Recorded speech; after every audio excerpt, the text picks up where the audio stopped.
آرزو اٹھو بیٹا، یہ کیا ہو گیا تمہیں؟ اس کے دادا نیچے بیٹھتے ہوئے بولے تھے، جبکہ سب منہ کھولے دنگ کھڑے اس کا یہ حال دیکھ رہے تھے۔ یارشا تڑپ کر آگے بڑھا تھا اور اسے اپنی باہوں میں اٹھانا چاہا، جب اس کے دادا اسے زبردست قسم کا دھکا دے گئے، جس سے وہ پیچھے کونیوں کے بل گرا۔ دادا جان، وہ حیرت و بے یقینی سے بولے، بے شرم عیار شخص، تمہیں کوئی حق نہیں پہنچتا کہ اسے ہاتھ بھی لگاؤ، کیونکہ اسے اس حال میں پہنچانے تک سر فہرست ہو تم۔ وہ اسے سرخ رنگ سے آنکھوں سے تکتے بولے، بیٹا تم اٹھاؤ اسے، گاڑی میں ڈالو، ہسپتال لے کر چلتے ہیں، جلدی کرو۔ اسفندیار نے ان کے کہنے پر ایک قہر بھری نظر یارشا پر ڈالی تھی، مگر یارشا لگا وہ اسے اجازت طلب نگاہوں سے دیکھ رہا تھا، اس لیے اس نے فوراً اس بات میں سر ہلاتے اسے آرزو کو لے جانے کا کہا۔ پر ایک کاٹدار نگاہ ڈالتے اگلے ہی پل وہ آرزو کو باہوں میں بھرتے گاڑی کی طرف لے کر لپکا۔ جب باقی سب بھی اس کے پیچھے جانے لگے تو دادا جان کے کاٹدار لفظوں نے ان سبھی کے قدموں کو زنجیر کیا تھا۔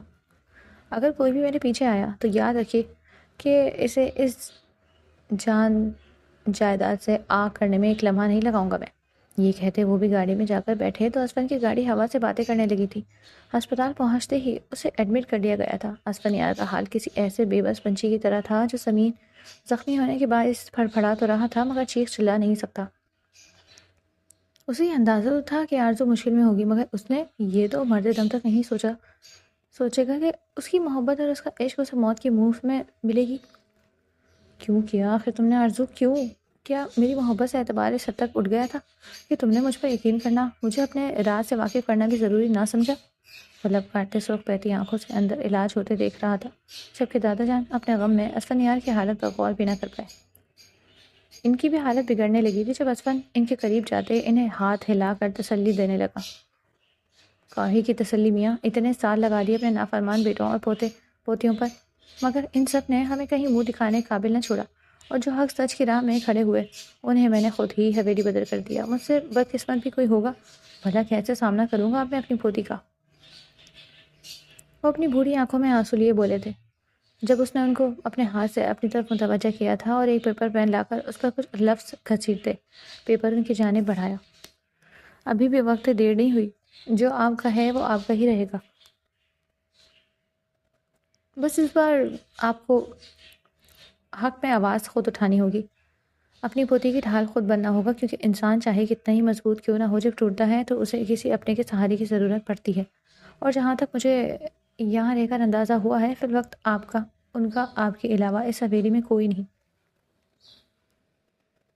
یہ پڑھتے ان کی آنکھیں ایک بار پھر سب کے باوجود جھلک گئیں۔ بس بہت ہو گیا، اپنی پوتی کا انصاف میں خود دلاؤں گا، مگر مجھے پہلے کیا کرنا چاہیے؟ وہ اس کی جانب دیکھتے اسے مشورہ لینے لگے۔ اپنی پوتی سے پوچھئے کہ آیا وہ اس شخص کے ساتھ رہنا بھی چاہتی ہے یا نہیں۔ اگر وہ اس رشتے کو زندان تصور کرتی ہے تو اسے قیدی بنانے سے اسے اذیت ہی ہوگی اس کی بات پر۔ وہ حیرت سے اسے دیکھنے لگے۔ طلاق؟ ان کے لب حیرت سے سرسرائے جب وہ ازوات میں سر ہلا کر رہ گیا۔ تبھی ڈاکٹر نے انہیں اطلاع دی تھی کہ اسے ہوش آ گیا ہے۔ وہ تڑپ کر اندر بڑھے۔ بیٹا تم ٹھیک تو ہو؟ تم نے بتایا کیوں نہیں مجھے اس ناروا سلوک کے بارے میں؟ ان سب کو چیر کر رکھ دیتا میں، میرے ہوتے ہوئے میری بچی پر اس حویلی میں ظلم ہوتا رہا تو پھر مجھ پر۔ وہ اس کا نازک ہاتھ تھام کر بولے تو اس کی حالت دیکھ کر وہ ایک بار پھر اشک بار ہوئے، جبکہ آرزو انہیں دیکھ ششدر رہ گئی تھی، کیونکہ وہ کہیں سے ایک سخت جاگیردار نہیں لگ رہے تھے۔ یہ تو وہ بے بس باپ معلوم ہوتا تھا جو اپنی بچی کے درد پر سچے دل سے رو رہا تھا۔ اس کے غم میں وہ واقعی آرزو کو اپنی عمر سے زیادہ بوڑھے نظر آنے لگے۔ کچھ کہے بغیر اس نے ہاتھ وا کیے تھے اور بمشکل اٹھی۔ جب انہوں نے اسے سہارا دیا تو وہ ان کے گلے لگتے پھوٹ پھوٹ کے رو دی۔ بس میری بچی، میں ہوں نا تیرے ساتھ، کبھی حق تلفی نہ ہونے دوں گا، بس بھروسہ رکھ تو مجھ پر۔ وہ اس کی آنکھوں سے آنسو صاف کرتے ہوئے بولے تھے اور اسفن کو اندر بھیجتے خود اس کے ڈاکٹر سے ملنے گئے تھے، مگر جیسے ہی دروازے پر سرسراہٹ ہوئی اس کی آنکھیں پٹ سے کھلی۔ اپنے سامنے اسفن یار کو دیکھتے اس کے دل میں سوئیاں چبھنے لگی تھی، آنکھیں سرخ ہوئی تھی، شدت سے لہو برسانے لگی تھی۔ اس نے اٹھنے کی کوشش کی مگر نیچے گر گئی، پھر اٹھنے لگی۔ اس سے پہلے کہ وہ گرتی وہ فوراً اس کے قریب جا پہنچا۔ پلیز لیٹی رہو، مجھے تمہیں چھونے کا اب حق نہیں رہا، ورنہ… اس نے بات ادھوری چھوڑی جس سے آرزو کو اور اذیت ہوئی۔ کیوں آئے ہو یہاں؟ سب کچھ ختم تو کر ہی آئی تھی میں، وہ نظریں چراتے ہوئے بولی تھی، کیونکہ وہ کبھی نہیں چاہتی تھی کہ اسفن یار کم از کم اسے اس حال میں دیکھے۔ پگلی یہ بھی کیا بات کر دی تم نے؟ اسفندیار کی محبت اذیت میں اور اسفندیار لاتعلق رہے تو لعنت ہے اس کی مردانگی پر۔ وہ اس کی جانب دیکھتے اپنے آنسوؤں کا بہنے سے نہ روک پایا۔ نفرت نہیں ہوتی تمہیں مجھ سے؟ اس نے اسفندیار کی آنکھیں پڑھنے کی کوشش کرتے ہوئے کہا۔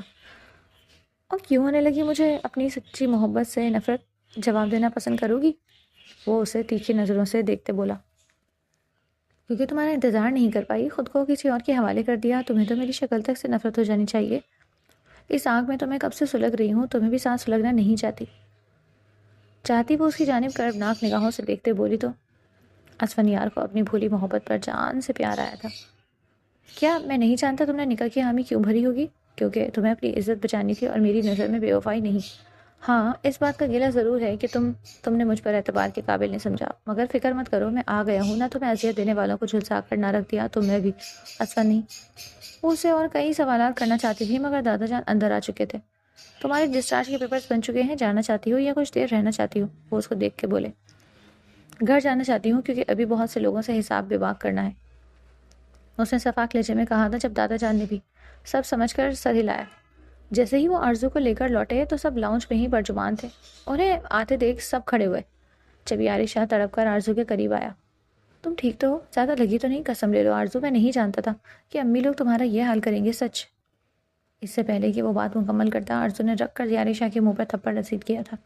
تم نے سمجھ کیا رکھا ہے مجھے؟ تمہاری سرخلی غلام نہیں ہوں میں، سمجھے؟ جیتی جاگتی انسان ہو۔ اتنا سب کچھ ہونے کے بعد تمہارے اندر کا ضمیر جاگ اٹھا؟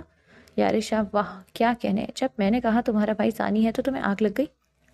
وہ دانت کھچکھچاتے ہوئے یاری شاہ کو دیکھتے چلائی تھی، چہرہ غصے سے سرخ پڑ رہا تھا جبکہ گردن کی رگیں واضح ہو رہی تھی۔ زبان سنبھال کر بات کرو آرزو، تم بار بار ایک نامناسب بات کر رہی ہو، بھائی ایسے نہیں ہے۔ ان کی پاک دامنی کی گواہی تو گاؤں کا ہر شخص دے سکتا ہے۔ وہ بھی آگے آتا اس کی آنکھوں میں آنکھیں ڈال کر بولا تھا جبکہ ہاتھوں سے اسے جھنجھوڑ رکھا تھا۔ ضبط سے آرزو کی آنکھوں میں آنسو آ گئے جب اس نے اگلی ہی پل یاری شاہ کو زور کا دھکا دیا کہ وہ عمیر کے قدموں میں جا گرا۔ تو تمہیں تمہارا بھائی مبارک ہو، مجھے ایسا ٹٹو شوہر چاہیے بھی نہیں جس کی آنکھوں پر اپنے بھائی نام کی پٹی بندھی ہو۔ اور یہ بھی کیا خوب کہی تم نے کہ پورا گاؤں اس کمینے شخص کی گواہی آنکھ بند کر کے دے سکتا ہے؟ تو ٹھیک کہا تم نے، کیونکہ تمہارے اس عیاش اور مکرو بھائی نے ان سب کی آنکھوں پر بھی اپنے بھول پن کی پٹی باندھ رکھی ہے، اور جنہوں نے اس کی حقیقت دیکھی انہیں تو موت کی نیند سلا دیا اس زانی نے، مگر یہاں تم سے بڑی خطا ہو گئی عمیر شاہ، میری سر پر ہاتھ ڈال کر اصل میں تم نے اپنے خود کی خبر کھو دی ہے۔ وہ آگے آتے ہی چٹاک سے تھپڑ عمیر شاہ کے منہ پر بھی برساتے ہوئے بولی جب وہ ششدر نگاہوں سے اسے دیکھنے لگا۔ آپ سب لوگ کیا منہ کھول کر دیکھ رہے ہیں؟ میرے بیٹوں کو مار رہی ہے اور اس لڑکی کو دفع کریں یہاں سے۔ یارک 2 حروف بھیج کر نکال باہر کرو اسے، بہت اکڑ رہی ہے یہ۔ میں بھی دیکھتی ہوں طلاق کے بعد کون اپناتا ہے اسے۔ تحریم بیگم اسے آگے آ کر تھپڑ مارنے کی کوشش کرتے ہوئے بولی تھی جب وہ بیچ میں ہی انہیں جھٹکا دیتے پیچھے کر گئی جو اپنے شوہر پر جا کر گری تھی۔ حد ادب لڑکی، کیا کر رہی ہو؟ کسی نے تمیز نہیں سکھائی کیا تمہیں؟ بلاول صاحب سے اور برداشت نہ ہوا تو وہ اس کے آگے آتے دھارتے ہوئے بولے تھے۔ نہ جانے اس لڑکی کو دیکھ کر دل میں سوئیاں کیوں چبھ رہی تھی۔ تبھی وہ اپنی الجھن اس پر انڈیلنے آگے بڑھے۔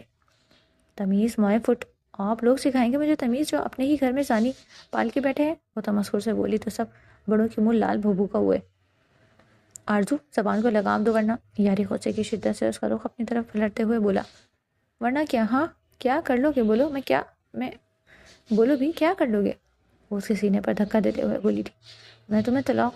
اس سے پہلے کہ وہ جملہ مکمل کرتا ہوں میں نے اسے روکنا چاہا۔ 2 طلاق اسے، بیچ میں دادا جان آتے دھاڑے۔ یاری کنہیں دیکھتے گھگے آیا۔ میں نے کہا نا ہنجار، 2 طلاق اسے، اب اگر تم نے اسے طلاق نہیں دی تو میں تمہیں جائیداد سے آگ کر دوں گا۔ وہ اسے وارننگ دیتے لہجے میں بولے۔ دیکھ کیا رہے ہو یارک، 2 طلاق اسے میں نہیں چاہتی، تم اپنے نام اور دولت سے ہاتھ دھو بیٹھو۔ بیٹا تمہیں سے کئی گنا اچھی لڑکی مل جائے گی۔ اس کی ماں بیچ میں آتے اسے پچکارتے ہوئے بولی۔ نہیں ماں، میں اسے پیار کرتا ہوں، کسی اور سے نہیں۔ وہ سرخ نگاہوں سے ماں کی طرف دیکھتے تڑپ کر بولا۔ تھو ہے تمہاری محبت پر، کیونکہ محبت میں اعتبار نہ ہو تو وہ 2 ٹکے کی بھی نہیں ہوتی، جیسی تمہاری کھوکھلی محبت۔ آرزو اس کی جانب دیکھتی ہوئی حقارت سے چلائی۔ نہیں، میں طلاق نہیں دوں گا۔ وہ ایک قدم ہٹتے ہوئے بولا جب دادا جان لاٹھی ٹیکتے ہوئے بولے۔ ٹھیک ہے، نکل جاؤ ہماری حویلی سے، صرف تمہیں آج سے یہاں آنے کی اجازت ہے، بلکہ تمہیں گاؤں بدر بھی کیا جائے گا آج سے ہی۔ وہ اٹل لہجے میں بولے تو اس کی ماں رونے لگی۔ یار تمہیں ماں کی قسم، اگر تمہیں اسے طلاق نہ دی تو میں تمہیں دودھ نہیں بخشوں گی۔ وہ روتے ہوئے چلائی تو عمیر بھی بیچ میں آیا۔ چھوڑ دو اسے یاری، کہ تمہارے لیے نہیں، یہ ہمارا خاندان ڈبونا چاہتی ہے۔ عمیر نے اس کے کندھے پر ہاتھ رکھتے کہا جب اس کے لب تھر تھر آئے۔ میں تمہیں طلاق دیتا ہوں آرزو، طلاق دیتا ہوں، طلاق دیتا ہوں۔ یہ کہتے اس نے اسفندیار کو دیکھا تھا جو اسے آنکھوں ہی آنکھوں میں منع کر رہا تھا، مگر وہ اس کی نظروں کا مفہوم انسنا کرتے 3 بار اسے طلاق دے چکا تھا، جبکہ آرزو اس کے لفظوں پر پہلے تو سفید چہرہ لیے اسے دیکھنے لگی اور زمین پر ڈھہ گئی، جیسے روح 2 لمحوں کو قدموں سے نکل چکی ہو۔ ہاں، اب رونا دھونا نہ ڈالنا یہاں منحوس، نکل جا تو میرے گھر سے، اب تیرا یہاں منحوس سایہ نہیں چاہیے ہمیں، سمجھی تو؟ اسی سوتیلی ماں بیچ میں آتی بولی تھی، کر لینے دو ماتم، یہی دیکھنا چاہتی تھی میں، رو، یہی اوقات ہے تمہاری۔ تحریم بیگم اس کے نزدیک آتے ہوئے اس کا منہ دبوچ کر جھٹکے سے اوپر کرتے ہوئے بولی، جہاں آرزو کی آنکھوں سے آنسو بہہ رہے تھے وہیں لبوں پر مسکراہٹ تھی، اور پھر سب نے اسے حیرت سے دیکھا، جو آنکھوں سے تو رو رہی تھی مگر آہستہ آہستہ وہ ہنستے ہوئے کھڑی ہوئی اور کہکہ لگا کر ہنسنے لگی۔ ہاں، پہلے تو عقل آئی نہیں، اب آئی ہے تو صدمہ لگ گیا بیچاری کو، تمہارا بھی قصور نہیں، قصور تمہارے گندے خون کا ہے جو دوسروں پر صرف تہمت لگانا جانتے ہیں، بلاول صاحب نے اس کے آگے آتے کہا، جب اگلے ہی لمحے وہ ان کا گریبان تھام گئی۔ خبردار جو میرے بارے میں ایک لفظ کہا، یو؟ ہاں، ٹھیک کہا آپ نے بلاول صاحب، گندا خون ہے میرا، بلکہ گندا نہیں، نیچ اور غلیظ خون، کیونکہ میری رگوں میں کسی اور کا نہیں بلکہ آپ کا خون ہے، آپ کا گندا خون۔ وہی کے لفظ چبا چبا کر ادا کرتے ہوئے انہیں سفید چھوڑ گئی تھی، جسے چہرے سے خون کا ایک قطرہ تک نچوڑ چکا ہو۔ کیا بکواس کر رہی ہو؟ وہ حیرت زدہ سے چلائے۔ نہ نہ نہ بلاول صاحب، یہ بکواس نہیں، حقیقت ہے، لیکن آپ جیسا بے رحم اور سفاک انسان کیا سمجھے گا جو اپنی بیٹی سے اس کے کردار کی صفائی مانگے؟ تو ہے آپ کے باپ ہونے پر، بدقسمتی ہے میری جو آپ میرے باپ ہیں، کیونکہ نفرت کرتی ہوں میں آپ سے، میری ماں لیلا کی قاتل ہیں آپ، نفرت ہے مجھے آپ کی وجود سے، آپ کی ہر سانس سے۔ وہ سرخ آنکھوں سے ان کا گریبان تھامتے چلائی تو وہ پیچھے ڈھہ سے گئے۔ یہ نہیں ہو سکتا، ایسا کیسے ہو سکتا ہے؟ تم میری لیلا کی بیٹی ہو مگر تمہیں تو ولید لے گیا تھا نا۔ وہ تڑپ کر اٹھے تھے اور آگے بڑھتے اسے تھامنا چاہا جب وہ بری طرح ان کے ہاتھ جھٹک گئی۔ شکر کریں وہ مجھے لے گئے، ورنہ میں بھی آپ کی اولاد کی طرح عیاش بدفطرت دوسروں کا گھر توڑنے والی بنتی، کیونکہ یہی تو سکھایا ہے اس شاہ حویلی نے اپنی اولادوں کو۔ وہ تمسخر سے اپنی ستیلی ماں کو دیکھتی چلائی، جو خود بھی اسے ایسے دیکھ رہی تھی جیسے کوئی بھوت دیکھ لیا ہو۔ کیا ہوا، برا لگ رہا ہے مجھے یہاں دیکھ کر؟ سانپ لوٹ رہے سینے پر، لوٹنے بھی چاہیے، یہی تو میں چاہتی ہوں۔ وہ ان کو دیکھتے تمسخر سے بولی تو وہ دانت کچکچا کر رہ گئی۔ بلاول یہ کیا کر رہی ہے؟ انہوں نے بلاول صاحب کی آڑ لینی چاہی مگر وہ ان کا ہاتھ جھٹکا دیتے چھوڑ چکے تھے اور وہ تڑپ کر اس کی جانب بڑھے۔ آرزو مجھے معاف کر دو بیٹا، میں نے تمہارا بہت انتظار کیا، یقین کرو ہر رات تمہیں سوچتا تھا، تمہارے بغیر میں کیسے رہا تم نہیں جانتی۔ وہ اسے تھامتے اسے یقین دلانے کو بولے تھے مگر وہ ان سے ہاتھ چھڑواتی دور جا کھڑی ہوئی۔ آپ میرا انتظار کرتے رہے، مجھے ڈھونڈتے رہے، میری یاد میں آنسو بہاتے رہے، بہت دکھ ہوا ہوگا آپ سب کو، ان کی یہ حالت دیکھ کر ترس بھی آ رہا ہوگا، لیکن یقین جانیں میں نے بھی شدت سے اس دن کا انتظار کیا، آپ سے ملنا چاہتی تھی، آپ کو دیکھنا چاہتی تھی، جانتے ہیں کیوں؟ کیونکہ آپ کا گریبان پکڑ کر پوچھنا چاہتی تھی کہ میری ماں کے قاتلوں کے ساتھ اتنی آسانی سے کیسے رہ لیتے ہیں آپ۔ اگر آپ اس وقت طرح آمیز ہیں تو یہ جان لیں کہ مجھے آپ پر رتی برابر بھی رحم نہیں آ رہا، آپ اسی قابل ہیں بلکہ اس سے بھی بدتر کے۔ وہ انہیں بری طرح سے دھتکارتے ہوئے بولی، اور تم مائی ڈیئر ستیلی بہن ماہنور، کہا تھا نا سب کچھ چھین لوں گی تم سے، دیکھو سب کچھ چھین لیا، تمہارا حق، سب کچھ جس باپ کو تم باپ کہتی تھی، تھکتی نہ تھی وہ تو میرے راگ لاپ رہا ہے، بہت گھاٹے کا سودا کیا تم نے۔ اور رہی بات یاری شاہ کی، تو میں کیا لگا میں اس کردار سے گرے شخص کو چاہ سکتی ہوں جو کسی کے ناجائز بچے کا باپ بننے والا ہے؟ تو لعنت ہے تمہاری سوچ پر بھی، اس لیے یہ شخص میں تمہیں بھیک میں دے رہی۔ تم بھی کیا یاد کرو گی کس سخی دل سوتیلی بہن سے پالا پڑا تھا؟ وہ اپنے کمرے کی جانب قدم بڑھاتے ہوئے بولی تھی، جب یارک نے اس کے پیچھے آنا چاہا۔ آرزو، وہ اسے قریب آنے لگا تو اس نے سیدھا سیڑھیوں سے اسے دھکا دیا تھا۔ تم اب نامحرم ہو میرے لیے، اس لیے عدت میں ہوں، اپنا غلیظ حق تو مجھ پر جمانے کی کوشش بھی مت کرنا یارک شاہ۔ پہلے چپ کر کے تمہارا یہ چپتا لمس برداشت کیا مجبوراً، کیونکہ تمہارا حق تھا مجھ پر، مگر اب شکر ہے ان بیڑیوں سے آزاد ہو چکی ہوں میں، اس لیے اب لحاظ نہیں کروں گی میں۔ وہ اس پر ایک کاٹدار نگاہ ڈالتے پھنکاری تھی۔ یارک شاہ وہیں ٹھہر گیا تھا۔ عمیر نے فوراً اسے اٹھایا اور کمرے میں لے گیا، جبکہ باقی سب پر ایک قہر بھری نگاہ ڈال کر دادا جان بھی اپنے کمرے میں چلے گئے تھے اور کمرہ اندر سے بند کر دیا۔ نجمہ بیگم پریشانی سے دروازے کو دیکھ رہی تھی اور سوچ رہی تھی کہ یہ سب کچھ کیا ہو چکا تھا۔ لمحے میں ان کی زندگی بدل کر رہ گئی تھی اس لڑکی کے آنے سے، نہ ہی اس لڑکی کے ماں کے قدم بھی منحوس تھے، اور ٹھیک اس کی بیٹی کے بھی ویسے ہی تھے۔ ان سب کے چلے جانے کے بعد آرزو کی ستیلی ماں فوراً بلاول صاحب کے قریب آئی تھی، کیونکہ انہیں اپنے ہاتھوں اپنے سلطنت نکلتی ہوئی تبھی وہ ان کے پاس آتے ہوئے انہیں بلا کر بولی، بلاول آپ کیا سوچ رہے ہیں؟ کیا اس لڑکی کی باتوں کو آپ نے دل سے نہیں لگا لیا؟ اس کی باتوں کو دل سے مت لگائیے گا، میں اور مہنور میری بیٹی ہے نا، آپ کے لیے آپ کو اور کیا چاہیے، ہمیں اور کسی کی ضرورت نہیں۔ وہ ان کا دھیان اپنی طرف متوجہ کراتے ہوئے بولی، جبکہ اگلے ہی پل وہ سرخ نگاہوں سے انہیں دیکھنے لگ گئے۔ پیچھے ہٹو، مجھے ہاتھ لگانے کی جرات بھی مت کرنا، میں فی الحال کسی سے ملنا نہیں چاہتا۔ وہ کہتے وہ اوپر اپنے کمرے کی جانب قدم بڑھانے لگے۔ جب انہوں نے اپنی بیٹی کو اشارہ کیا، مہنور لپک کر ان کے پاس آئی۔ بابا کیا ہو گیا ہے آپ کو؟ وہ 2 ٹکے کی لڑکی کیسے آپ کے لیے اہمیت کی حامل ہو سکتی ہے؟ آخر اس نے آپ کے ساتھ کبھی اچھا کیا ہی کیا ہے؟ نفرت کرتی ہے وہ آپ سے، نفرت۔ تمیز سے تو وہ آپ سے بات کرتی نہیں ہے، اور آپ کب سے اس کی گن گائے جا رہے ہیں، اسی کے لیے اپنی طبیعت خراب کر رہے ہیں؟ میں ہوں نا آپ کی اچھی بیٹی، جو آپ چاہتے ہیں وہ میں کروں گی، اس کو اس گھر سے نکال باہر کریں بس۔ وہ ان کا ہاتھ تھامتے ہوئے بولی تھی، جب اگلے ہی پل وہ رکھ کر اس کے منہ پر تھپڑ مار چکے تھے، جب وہ بے یقینی سے منہ کھولے اپنے باپ کو دیکھ رہی تھی، جو اسے انتہا کی محبت کرتا تھا، مگر آرزو کے آتے ہی ان کو نہ جانے کیا ہو گیا تھا۔ وہ اس کی جگہ پر قبضہ جما کے بیٹھی تھی۔ کچھ دیر پہلے اس نے ٹھیک ہی کہا تھا، وہ اس کے سارے حق چھین چکی ہے، اور اس بات پر اب اسے طے آ رہا تھا۔ خبردار جو تم نے اس کے بارے میں اس زبان میں بات کی، وہ بیٹی ہے میری اور تمہاری بڑی بہن، خبردار جو آئندہ تمہارے منہ سے اس کے لیے ایسے الفاظ نکلے بھی تو بہت برا پیش آؤں گا میں تم سے، سمجھی تم؟ یہ کہتے وہ اسے کمرے میں جانے کے لیے کہہ گئے تھے، جبکہ وہ مٹھیاں بھیجتے ہوئے انہیں اپنے کمرے میں جاتا ہوا دیکھ رہی تھی، اور کرتے دل سے آرزو کو اس حویلی سے نکالنے کے بارے میں سوچنے لگی۔ امی یہ سب ٹھیک نہیں ہو رہا، میں کچھ بھی کر کے اس کو اس گھر سے باہر نکالنا ہوگا۔ وہ اس گھر پر اپنا حق کیسے جما سکتی ہے، جبکہ اس حویلی پر ہمارا حق ہے، اس کا کوئی حق نہیں۔ تائی امی آپ ہی کچھ کریں نا۔ وہ تحریم بیگم کا ہاتھ جھنجھوڑتے ہوئے بولی تھی، جو اب ہوش میں آئی تھی، جو ابھی تک گمسم کھڑی تھی اس کی اس بات پر کہ اس کا باپ اس کے ماں کے قاتلوں کے ساتھ رہ رہا تھا۔ ہاں تم ٹھیک کہہ رہی ہو مہنور، ہمیں کچھ بھی کر کے اس لڑکی کو یہاں سے نکال کر باہر کرنا ہوگا، ورنہ ہماری گنتی کے الٹے دن شروع ہو جائیں گے۔ میں اس کا منحوس سایہ اس گھر میں بالکل بھی برداشت نہیں کر سکتی۔ پہلے یہ میری بیٹی کو کھا گئی، اس کے بعد اس نے میرے بیٹے پر الزام لگایا، میرے دوسرے بیٹے کو بھی ختم کرنا چاہتی ہے۔ ایسے میں مرتے دم تک نہیں ہونے دوں گی، جب تک میں زندہ ہوں اس کا حشر نشر میں ہی کر کے رہوں گی۔ وہ مٹھیاں بھیجتے ہوئے ایک کاردار نگاہ آرزو کے کمرے کی جانب ڈالتے ہوئے بولی تھی۔ 1 ہفتہ ہو چکا تھا آرزو کو کمرہ بند ہوئے، وہ باہر نہیں آئی تھی۔ بلاول صاحب نے بہت بار جا کر ان سے ملنے کی کوشش کی تھی، مگر اس نے ان کے آنے پر ایک بار بھی دروازہ نہ کھولا۔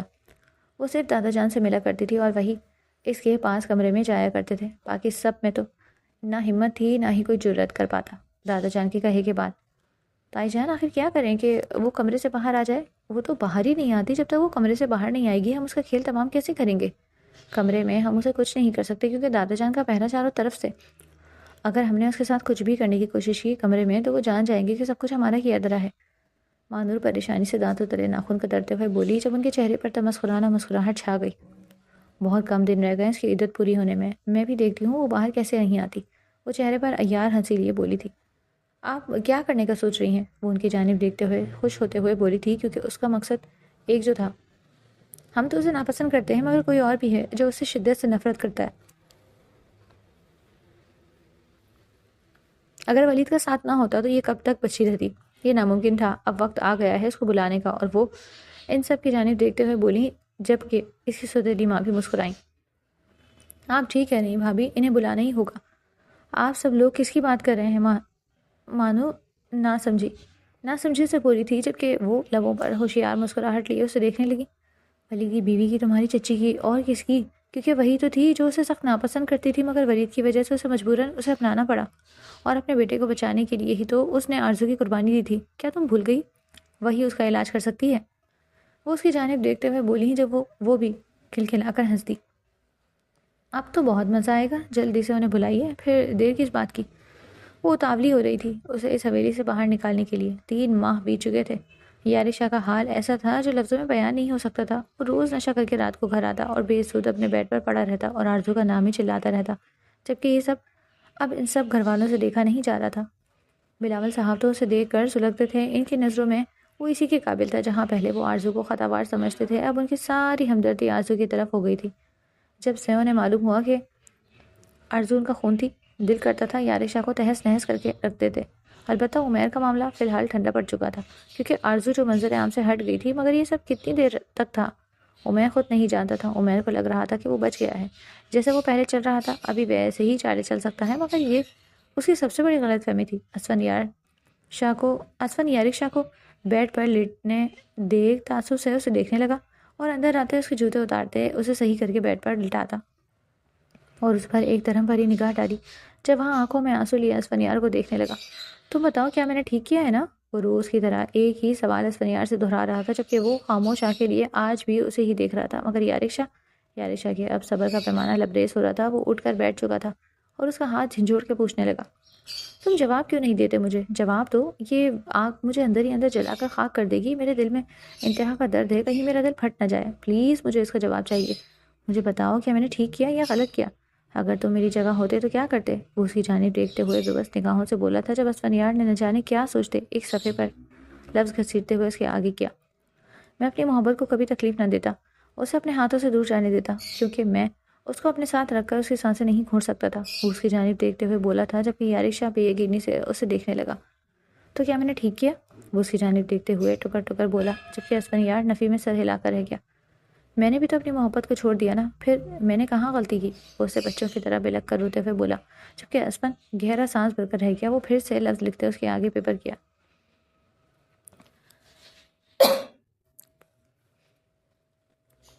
تم نے لوگوں کے کہنے پر اسے چھوڑا، اپنی مرضی سے نہیں۔ اگر یہ لوگ دباؤ نہ دیتے تو کبھی تم اس کی راہ آسان نہ کرتے، بلکہ اسی راہ کو خاکدار کانٹوں سے بھر دیتے۔ وہ اسے احساس دلاتے ہوئے بولا، جبکہ شرمندگی سے اس کا سر زمین میں گڑ گیا اور وہ ایک بار پھر رونے لگا اور اس کی جانب دیکھتے ہوئے بولا، کیا کبھی تم نے کسی سے محبت کی ہے؟ وہ اس کی جانب دیکھتے ہوئے اسے آزمانے والے لہجے میں بولا تھا، جسے جتانا چاہ رہا ہو کہ تم محبت کے درد سے واقف نہیں ہوگے۔ اس کے کہنے پر اسفندیار کے لبوں پر زخمی مسکراہٹ چل گئی۔ نادان اسے پوچھ رہا تھا کہ وہ محبت کر بھی پایا ہے یا نہیں، جس نے اپنے ہاتھوں سے اپنی محبت کو جانے دیا تھا اور جس کی محبت کو خود اس نے رون کے رکھ دیا۔ وہ گہری گرب زدہ سانس بھر کر رہ گیا تھا اور جواباً لکھا، ہاں کی تھی میں نے محبت۔ وہ اس کی جانب دیکھتے ہوئے بولا، جب وہ بھی اس کے جواب پر حیران ہوا، تو کیا تم یوں ہی اپنی محبت کو جانے دیتے؟ اس کی جانب دیکھتے ہوئے طنزیہ نگاہ سے اسے دیکھتے ہوئے بولا تھا، جب وہ مسکراتے ہوئے ایک بار پھر لکھنے لگا، میں نے اپنی محبت کو جانے دیا تھا، اتنا جگرا ہے مجھ میں۔ وہ اس کی جانب آنکھوں ہی آنکھوں میں دیکھتے ہوئے اسے جتاتے لہجے میں بولا تھا، جبکہ یارشا مٹھیاں بھیج کر رہ گیا، لیکن پھر بھی تم میرے درد سے واقف نہیں ہو سکتے۔ جو میں نے سہا ہے وہ تم نہیں سہا۔ وہ بھی دو پہ دو بولا تھا، جب وہ ایک دفعہ پھر لکھتے ہوئے بولا تھا، تم نے تو صرف اپنی محبت کو جانے دیا ہے، میں نے اپنی آنکھوں سے اپنی محبت کو کسی اور کا ہوتے دیکھا ہے، کسی اور کے پہلو میں دیکھا ہے۔ کیا تم میرے درد کا اندازہ کر سکتے ہو؟ وہ اس کی جانب دیکھتے ہوئے آنکھوں میں طنز لیے بولا تھا، جبکہ یارشا کے الفاظ تو جیسے گم ہی ہو گئے تھے۔ ابھی تو اس نے صرف آرزو کو چھوڑا تھا، کسی اور کے پہلو میں تو نہ دکھا تھا۔ جس دن وہ آرزو کو کسی اور کے پہلو میں دیکھتا تو کیا وہ زندہ رہنے کے قابل ہوتا یا نہیں، یہ وہ اگلے پل سوچ نہیں پایا تھا، کیونکہ درد سے اس کا سر پھٹنے لگا تھا اور وہ سکڑ کر بیڈ پر لیٹ چکا تھا۔ نہیں، میں اسے کسی اور کا ہوتے نہیں دیکھ سکتا۔ میں کیسے اسے کسی اور کا ہوتے دیکھ سکتا ہوں؟ وہ تو میری محبت ہے نا، وہ کسی اور سے شادی نہیں کرے گی نا، تم بتاؤ مجھے۔ وہ اسفند کا ہاتھ جھنجھوڑتے ہوئے بولا تھا تاکہ وہ اسے یقین دلا سکے، مگر آگے سے خاموشی نہیں اس کا تعاقب کیا۔ تم نے سب سے بڑی غلطی اپنے بھائی پہ یقین کر کے کی ہے یارشا۔ اگر تمہاری جگہ میں ہوتا تو کبھی بھی اپنی بیوی کو بے مول نہ کرتا اپنے بھائی کے لیے۔ یہ لکھتے ہوئے اس کے کمرے سے جا چکا تھا، جبکہ پچھتاوے کے ناک یارشا کو ڈسنے لگے۔ کہاں ہو تم لڑکی؟ باہر آؤ یہاں۔ تم نے لوگوں کا جینا اجیرن کر رکھا ہے کیا؟ ہماری زندگی تباہ کر کے تمہیں سکون نہیں ملا؟ ولی صاحب کی بیوی کی آواز پر آرزو جو بیڈ پر بیٹھی کوئی رسالہ پڑھ رہی تھی چونک اٹھی۔ وہ کمرے سے باہر جانا تو نہیں چاہتی تھی، مگر ولی صاحب کی بیوی کا یہاں کیا کام تھا؟ کیا وہ ولی صاحب کی کوئی خبر دینے آئی تھی یا وہ اسے فوراً سے باہر نکلی تھی؟ ان کی جانب دیکھا تھا اور ان کے اعتراف میں بھی اسے ایک مہم سے امید تھی کہ شاید ولی صاحب ٹھیک ہو گئے ہوں گے اور ان کے ساتھ آئے ہوں گے، مگر ان کا تنہا پا کر وہ منہ بسول کر رہ گئی۔ کہ یہ کیا کہنا چاہتی ہیں؟ اب کون سے طنز کے نشتے رہ گئے ہیں جو آپ مجھ پر برسانا چاہتی ہیں؟ کیا آپ کا بیٹا کافی نہیں تھا میری زندگی میں اذیت گھولنے کے لیے، جو آپ بھی آ گئی؟ اس کے بیٹے کے کیے کی سزا ہی تو بھگت رہی ہوں میں۔ آج جہاں میں ہوں آج وہاں آپ کا بیٹا ہوتا، مگر میں نے اسے بچا لیا۔ بجائے اس کے کہ آپ میری احسان مند ہو، آپ مجھے ہی آ کر باتیں سنا رہی ہیں۔ ماننا پڑے گا، بہت جرت ہے آپ میں۔ وہ اپنی چچی کے مد مقابل آتے ہوئے بولی، دانت کچا کر رہ گئی تھی۔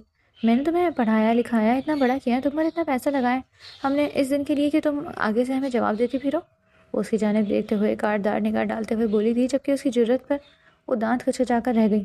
اس نے ان کے پیچھے موجود تحریم بیگم اور اپنی ستیلی ماں کو دیکھا تھا اور کے انداز میں لب سکیڑے تھے۔ اب میں سمجھی کہ آپ کو یہ شے کس نے دی اور آپ کس کے کہنے پر یہاں آئی ہیں۔ ان کے پیچھے موجود دونوں ہستیوں پر نظر ڈال کر بولی تھی اور کھلکھلا کر ہنس دی، اور بڑے اطمینان سے آ کر ڈائننگ ٹیبل کی سربراہی کرسی پر بیٹھی تھی جہاں کھانا لگ چکا تھا، اور مرد حضرات بھی باری باری نیچے آ رہے تھے، جبکہ یارشا اور عمیر بھی وہاں آج آرزو کو دیکھ کر چونک اٹھے، جبکہ یارشا پیاسی دید طلب نگاہوں سے اس کی وارفتگی سے دیکھتا جا رہا تھا جیسے آخری بار اور پہلی بار دیکھ رہا ہو۔ بہت جرت آ گئی ہے تم میں، وہ ایک دم آگے بڑھتے ہوئے اسے تھپڑ رسید کرنے لگی تھی، جب وہ بیچ میں ہی ان کا ہاتھ تھام کر جھٹک گئی، جبکہ انہوں نے لڑکھڑاتے ہوئے ایک دم کرسی کا سہارا لیا۔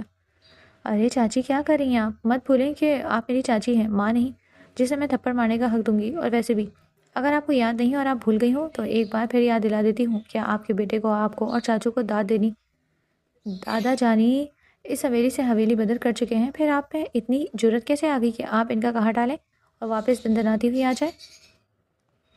وہ کرسی پر بیٹھتے ہوئے تھوڑی تلے ہاتھ ٹکا کر ان کو دیکھتے ہوئے بولی تھی، جبکہ وہ اس کی جرت پر ششدری تو رہ گئی تھی، اس کی تو چال ڈھال ہی بدل گئی تھی، ادب و لحاظ تو جیسے اسے چھو کر بھی نہ گزرا تھا۔ یہ لڑکی کب اتنی بدل گئی؟ انہوں نے اسے اوپر سے نیچے تک گھورتے ہوئے سوچا تھا، مگر وہ یہ نہیں جانتی تھی کہ جتنی سختیاں اس نے اس حویلی میں آ کر جھیلی تھی وہ اب کیا کیا نہیں کر سکتی تھی، اس کا انہیں اندازہ بھی نہیں تھا۔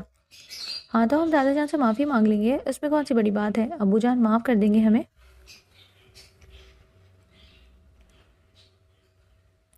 وہ اترا کر بولی، جبکہ وہ لب ترچھے کیے انہیں دیکھنے لگی۔ کیا آپ کو ابھی تک یہ غلط فہمی ہے کہ دادا جان آپ کو اس حویلی میں ٹکنے دیں گے، وہ بھی میری اجازت کے بغیر؟ وہ اپنے پاؤں کو زور زور سے جھلاتے ہوئے بولی تھی، جبکہ وہ اوپر سے نیچے تک اسے دیکھتے رہ گئی۔ لڑکی مت بولو، تم اس حویلی کی مالک نہیں ہو، بلکہ ونی کی صورت یہاں آئی ہوگی، اور یہ بھی میں تمہیں یاد کروا دوں کہ یہ حویلی تمہاری نہیں، ابھی تمہارے دادا زندہ ہیں، یہاں کون رہے گا کون نہیں اس کا فیصلہ وہی کریں گے۔ تحریم بیگم پیچھے سے جلے کٹے انداز میں بولی تھی، کیونکہ اب کی بار جرت جو نہیں تھی اس پر ہاتھ اٹھانے کی، 2 بار پچھلے سبق یاد جو تھا انہیں۔ اگر میں چاہوں تو آپ کو یہاں سے کھڑے کھڑے نکال سکتی ہوں، مگر کیا کروں، چلیں کچھ دن آپ بھی انجوائے کر لیں، آپ نے کافی دنوں سے اچھا کھانا جو نہیں کھایا ہوگا، ہے نا؟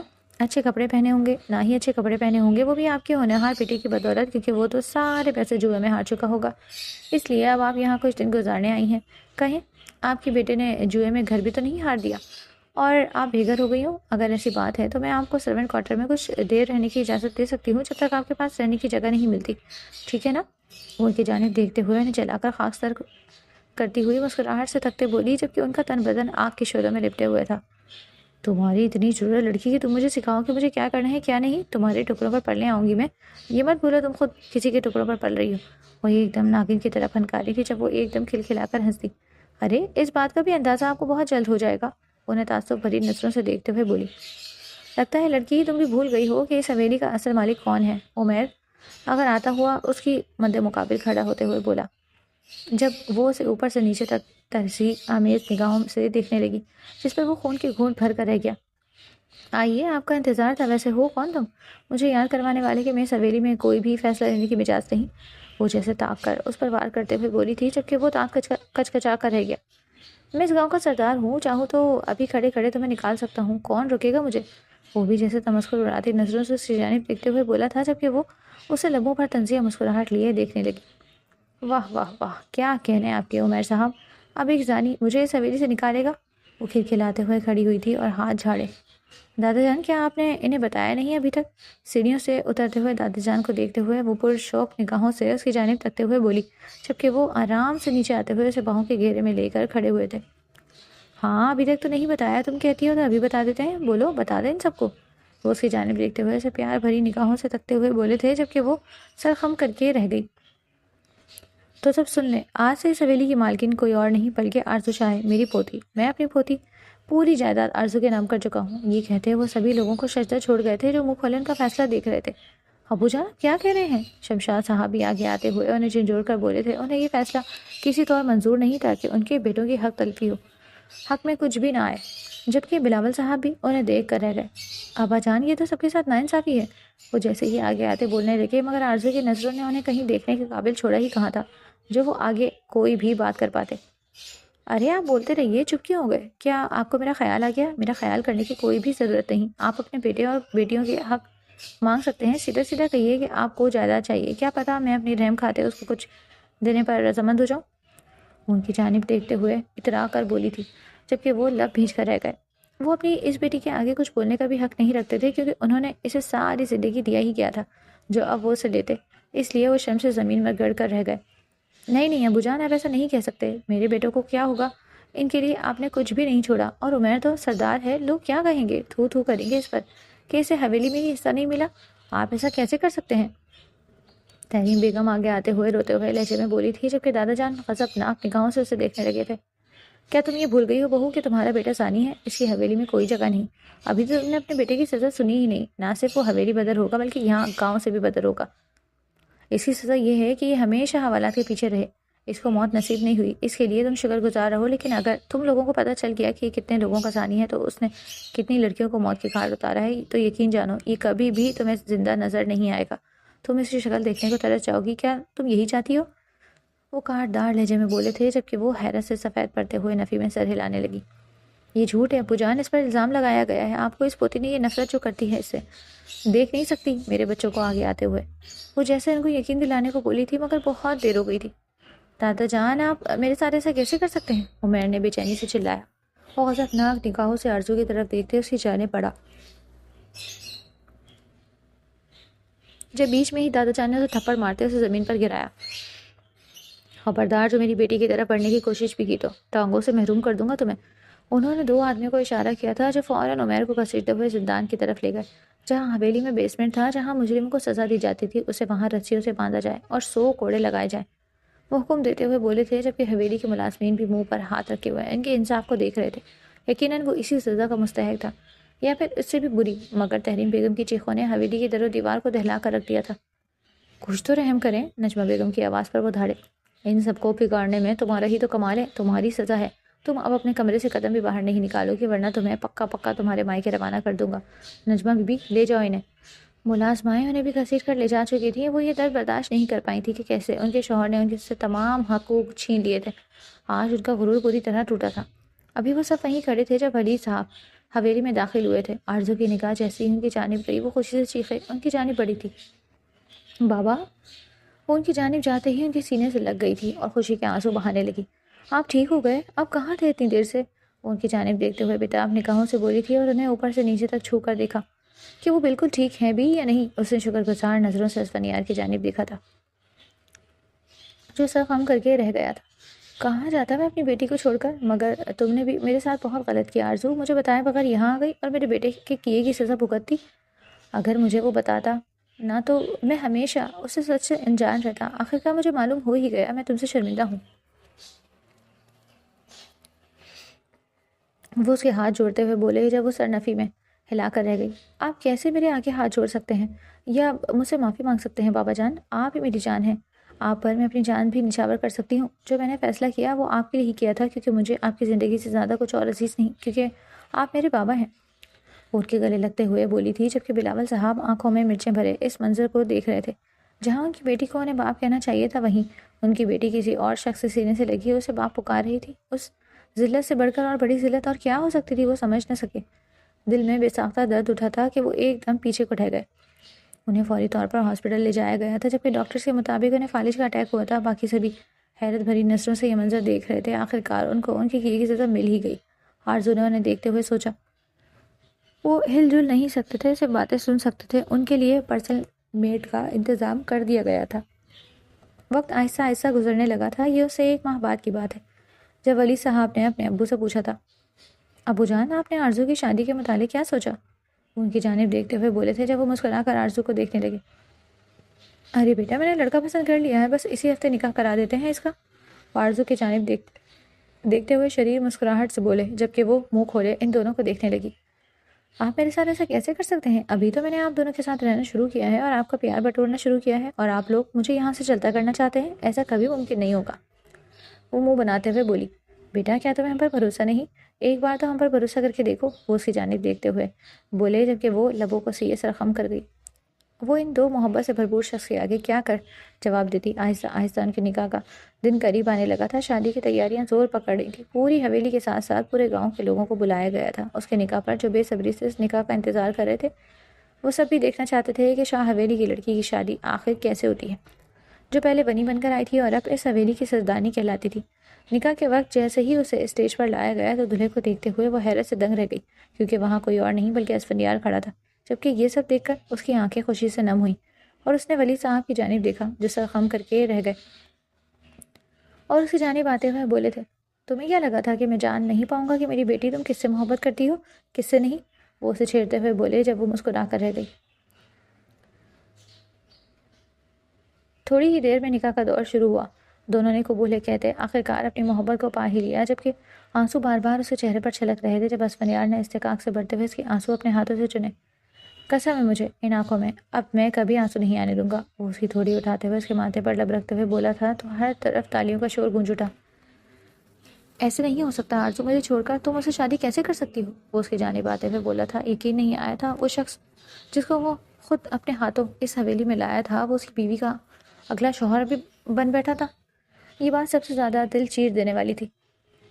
کیوں نہیں کر سکتی میں کسی اور سے شادی یارق شاہ؟ میں تو تم سے پہلی فرصت میں محبت نہیں کرتی تھی۔ دوسرا، تم نے مجھے کبھی عزت کی نگاہ سے نہیں دیکھا۔ اگر شاید تم مجھے تھوڑی عزت دے دیتے تو میں اس بارے میں سوچتی بھی نہیں، مگر تم نے مجھے عزت کی نگاہ سے نہ دیکھا بلکہ اس زانی شخص پر یقین کیا جو نہ جانے کتنی لڑکیوں کی بددعا سمیٹے ہوئے تھا، مگر بددعائیں تو تم بھی سمیٹے ہوئے ہو۔ پھر تم نے کیسے سوچ لیا کہ میں فیصلہ تمہارے حق میں کروں گی؟ افسوس، تم نے اپنے ہاتھوں اپنی جنت اجاڑ دی۔ وہ اس کی جانب تمسخرانہ نظروں سے دیکھتے ہوئے بولی تھی جبکہ وہ زمین پر گھٹنوں کے بل گرا۔ تم نے مجھے دھوکہ دیا ہے، میں تمہیں اپنا بھائی بنا کر لایا تھا اور تم نے میری ہی پیٹھ پر خنجر گھونپ دیا۔ اسفندیار اس کی جانب دیکھتے ہوئے بولا جب وہ نفی میں سر ہلا کر رہ گیا۔ اس سے پہلے کہ وہ کوئی جواب دیتا عمیر نے وہاں فائرنگ کرنا شروع کر دی۔ وہ کسی ملازم کو رشوت دے کر باہر آ گیا تھا جب اگلی ہی پل اسفند نے اپنی جیب سے بندوق نکالتے ہوئے عمیر کے کندھے کا نشانہ لگایا اور گولی اس کا کندھا چیرتے ہوئے چلا گیا۔ وہ نیچے زمین پر ڈھہ گیا تھا جب اس نے اپنی ملازمہ کو اشارہ کیا، پکڑ لو اسے۔ وہ فوراً سے عمیر کو گھیر گئے تھے۔